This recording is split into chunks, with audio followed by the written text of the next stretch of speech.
Welcome back to the channel. Thank you so much for checking out this video.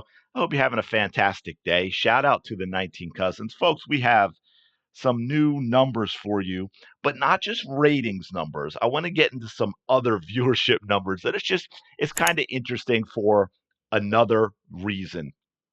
So, as you know, real quick before we get into this, Asia Wilson just had a big moment. And look, I'm not going to take away from that. First player to ever score 1,000 points in a season. Huge. And congratulations to her. And so we've seen a lot of media around that.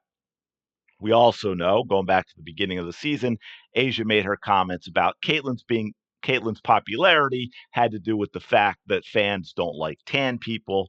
She did the woe is me about a shoe deal, even though guess what? She already had one when she was making those complaints. So that doesn't sit well with a lot of people. She was anointed MVP before the season started. And of course, every, I shouldn't say everyone. Everyone on I guess the old guard, old school WNBA side that is very resentful of Caitlin Clark and new fans that she's bought. They are trying to make Asia Wilson the face of the league. So we have some interesting numbers for you folks. So here, of course, another seven-figure audience for Clark and Fever. I'm sure that is not a surprise. So this was the Friday's Aces Fever WNBA regular season game, which averaged 1.2 million viewers on Ion, making the 23rd game this season to cross the million viewer threshold. Now, on that, again, 2008, last time we had a million viewer game, and we have had 23 this season. Pretty impressive. Caitlin Clark played in all but 3 of the million viewer windows. Only one of those, I believe, was not associated with the Fever at all. The other 2 were lead-ins to, well, I think one was a lead-in and one was after, if I'm not mistaken. Correct me if I'm wrong. They might have both been lead-ins. But she has been in 19 of them, which is absolutely insane. This game against the Aces, the 7th game on Ion to cross the million viewer threshold, all of them Fever games. Only ESPN. That's crazy. Little Ion. We still got most people are like, I have no idea what that is. What is Ion? Where is Ion? I don't know. But only ESPN has topped the million mark on more occasions this season, with 8. And there's a 9th if you include Clark's career debut on ESPN2. And as they mentioned here, which I already said, no game averaged 7-figure audience since 2008, which is absolutely crazy. Now her final game this season is on Amazon Prime, and they don't have Nielsen measurements, so I don't know what we're going to get for that. But what's crazy, if you remember, and this is why I brought up Asia Wilson, because we're going to get into some other stuff.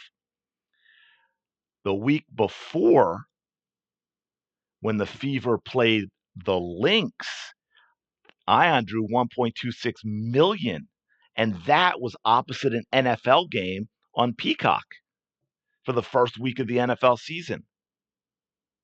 Now, if Asia Wilson is the face of the league, how did the Fever Lynx outdraw the Fever Aces when the Fever Lynx also had NFL competition?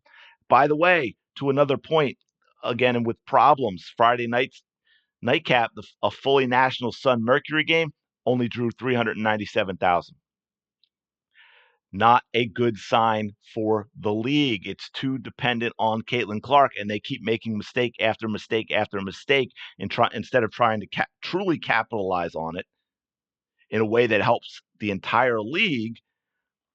They seem to be actively working against it. Now, one of the things I wanted to get into, I'm sorry I couldn't make this one larger, but to my point, with the problems they have and them trying to make Asia Wilson the face of the league. Asia Wilson, as I mentioned, became the first player in league history to have 1,000 points in the season. Kudos to her. That I take nothing away from that. That's an incredible accomplishment. But Caitlin Clark scored a career high 35 points against the Dallas Wings. Her WNBA player highlights after the 16 hour mark, 18,000. WNBA player highlights for Asia Wilson in the game in which she eclipsed the 1,000 points, and the first player to do so, 2,000. Now another one did another highlights on it for that same game, which got 1,900. So, just under 4,000 for those two combined. Caitlin Clark's 18,000. Now, go up here. We have the Las Vegas Aces versus the Connecticut Sun. Full game highlights, and that is the game in which Asia Wilson had 1,000 points. 25,000 views. We go down here to the Dallas Wings versus Indiana Fever full game highlights. 260,000 views. We're going to do one more thing, folks. Las Vegas Aces versus New York Liberty. Official WNBA full game highlights. These are two teams that may very well be in the finals again this year. They played each other in the finals last year. So this is a late season matchup of two of the best teams in the league, both with the top MVP candidates playing in a meaningful game. And they were the finalists last year.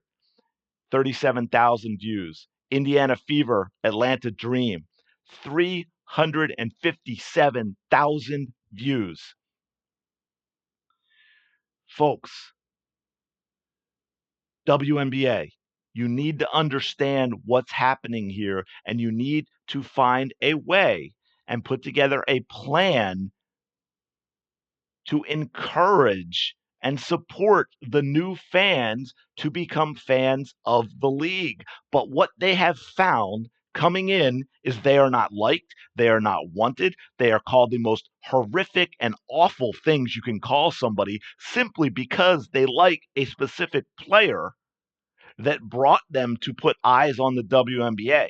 And many of whom, by the way, have found other players and teams. I know for a fact a ton of Indiana Fever fans love Arike, love watching the Dallas Wings play. So that is a transfer, but you keep trying to destroy it. By the way, I think they've become fans of some Atlanta Dream players as well when they watch the way the Atlanta Dream play against the Indiana Fever, but you keep actively trying to destroy it. It doesn't make any sense. Oh my gosh.